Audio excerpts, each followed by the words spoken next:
Hello everyone, selamat datang di kelas bahasa Inggris Study with me bersama aku, Del. Di sini kita akan belajar bahasa Inggris bareng-bareng mulai dari dasar. So, let's get started. Today we gonna learn about pronouns and to be. Jadi hari ini kita akan belajar pronoun dan to be. Langsung aja kita masuk ke materi yang pertama, yaitu pronouns. Pronoun adalah kata yang menggantikan noun, kata benda. Kenapa harus diganti? Gunanya untuk mencegah terjadinya pengulangan kata secara terus-menerus. Maksudnya gimana tuh? Kita lihat di contoh. Maria pergi ke pasar. Maria suka buah-buahan. Maria ingin membeli apel dan jeruk. Kalau dibahasa Inggriskan menjadi Maria goes to the market. Maria loves fruits. Maria wants to buy apple and orange. Kedengaran aneh dan kurang jelas bukan? Karena kita terus mengulang kata Maria secara berturut-turut. Nah, untuk menghindari hal itu, kita bisa mengganti kata Maria menggunakan kata pronoun atau kata ganti. Di sini Maria kita ganti dengan she. Contoh, Maria pergi ke pasar. Dia suka buah-buahan. Dia ingin membeli apel dan jeruk. Jika di bahasa Inggriskan menjadi Maria goes to the market. She loves fruits. She wants to buy apple and orange. Jadi, she di sini menggantikan kata Maria. She adalah pronouns untuk Maria. Berikut ini adalah tabel anggota-anggota pronoun yang harus kalian tahu. Kalian boleh mencatat atau screenshot dulu ya.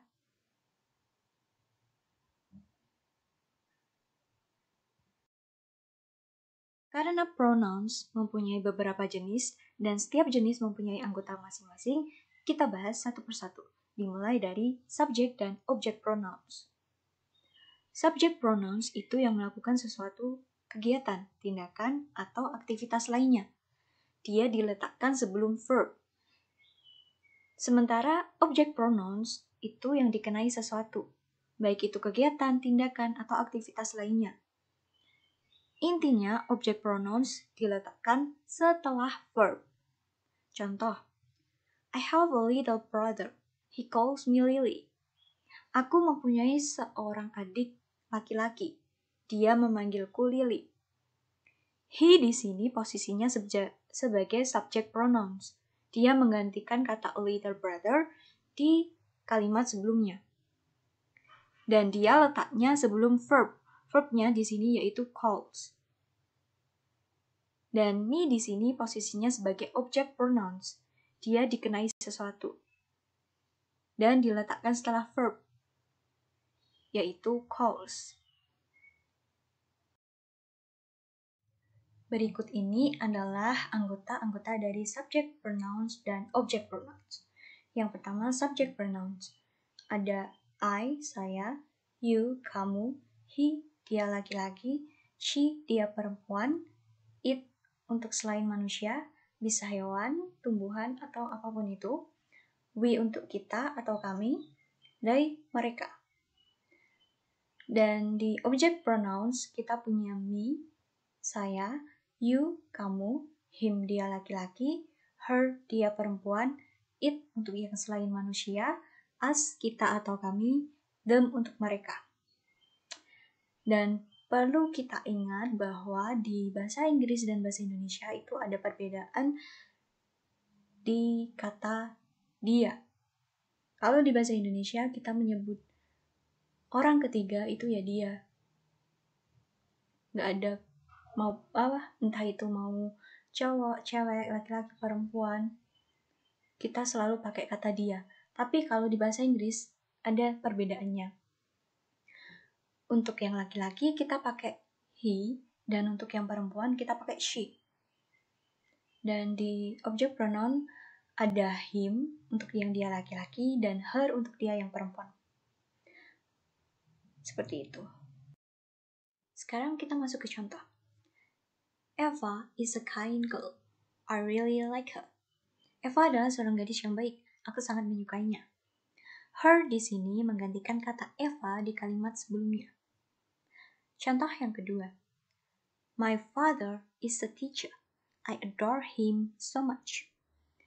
Him di sini posisinya sebagai objek pronouns yang menggantikan kata my father di kalimat sebelumnya. Contoh ketiga. The chocolate is too sweet. I don't like it. It di sini menggantikan kata the chocolate. Duh, coklatnya terlalu manis. Aku nggak suka deh. Berikut ini contoh-contoh kalimat yang menggunakan subjek dan objek pronouns. The subject pronoun. I'm 15 years old. You are my brother. She is a teacher. He studies at school. She eats fish. They come to the party. We go to school together. The object pronouns. Give the laptop to me. My mother wants to talk to you. She is hurt because he slapped her. I received a birthday gift from him. The key is missing. Lucas can't find it. The teacher gives a homework to them. He goes to school with us. Selanjutnya, kita punya possessive adjective and possessive pronouns. Keduanya sama-sama menunjukkan kepemilikan. Siapa aja sih anggota possessive adjective itu? Yang pertama ada my, artinya milikku. Your, milikmu. His, milik dia laki-laki. Her, milik dia perempuan. Its, milik dia selain manusia. Our, milik kita atau kami. Their, milik mereka. Di possessive pronouns, kita punya mine, yang artinya milikku. Yours, milikmu. His, milik dia laki-laki. Hers, milik dia perempuan. Its, milik dia selain manusia. Ours, milik kita atau kami. And theirs, milik mereka.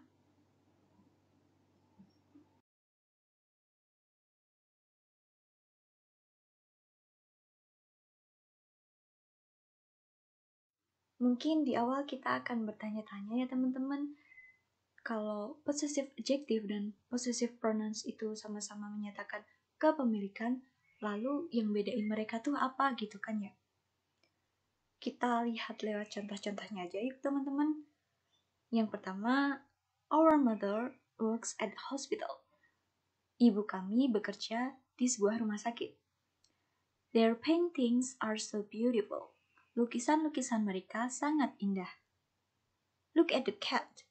Its tail is so long. Lihat kucing itu. Ekornya sangat panjang. Contoh berikutnya, she brings her ID card. Dia membawa kartu identitasnya.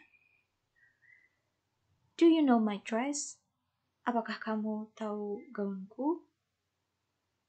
Di sini kita bisa lihat ya teman-teman, kalau possessive adjective itu selalu diikuti dengan kata benda di belakangnya. Our mother, our diikuti dengan mother. Mother itu kata benda yang artinya ibu. Their paintings. Their diikuti dengan paintings. Paintings adalah kata benda yang artinya lukisan-lukisan. Lalu, its tail, ekornya. Its di sini diikuti dengan tail. Tail adalah kata benda yang artinya ekor. Lalu kita punya juga her ID card. Artinya kartu identitasnya. Her di sini diikuti dengan ID card yang termasuk kata benda.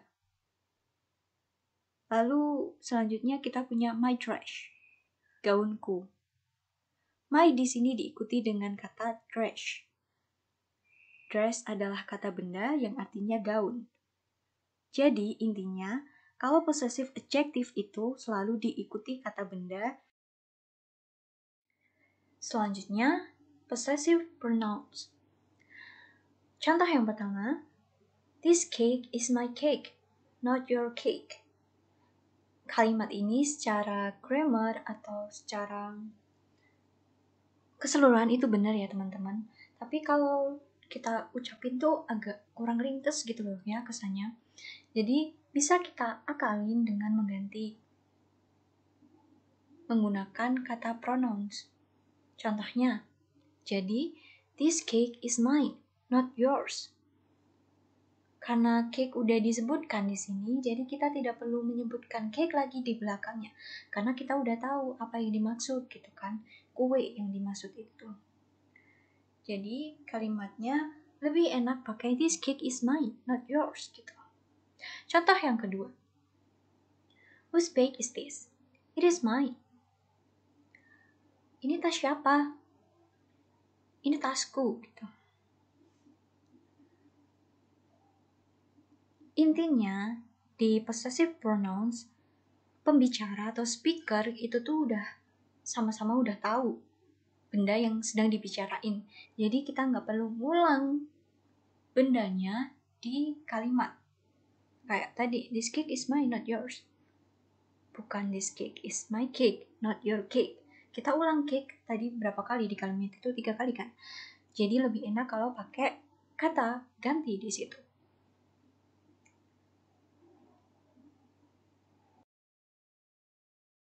Kita masuk ke materi yang berikutnya, yaitu to be. Di sini kita akan bahas 3 to be terlebih dahulu, yaitu am, is, dan are. Am pasangannya adalah dengan I. Contoh kalimatnya, I am a writer. Aku adalah seorang penulis. Is pasangannya dengan he, she, it. Contoh, she is a girl. Dia adalah seorang anak perempuan. He is a boy. Dia adalah seorang anak laki-laki. It is an apple. Ini adalah sebuah apel. Ingat teman-teman, he, she, it pasangannya dengan is. Untuk are, dia berpasangan dengan you, we, they. Contoh kalimat, you are beautiful. Kamu cantik. We are friends. Kita adalah teman. They are students. Mereka adalah murid-murid. Ingat ya teman-teman, am, is, are itu udah punya pasangan masing-masing. Jadi nggak boleh dibolak-balik. Misalnya am sama he. Jadi he am itu nggak boleh. He itu pasangannya is. Jadi he is. Dan am itu pasangannya dengan I. Jadi I am. Intinya, am, is, are sudah punya jodoh masing-masing, sudah punya pasangan masing-masing. Jadi jangan sampai pasangannya kebalik-balik, oke? Ada sekilas info juga soal to be.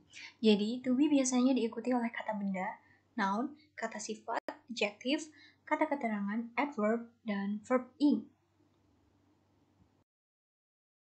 Berikut ini adalah contoh penggunaan to be dengan adjective. I am happy. Aku senang.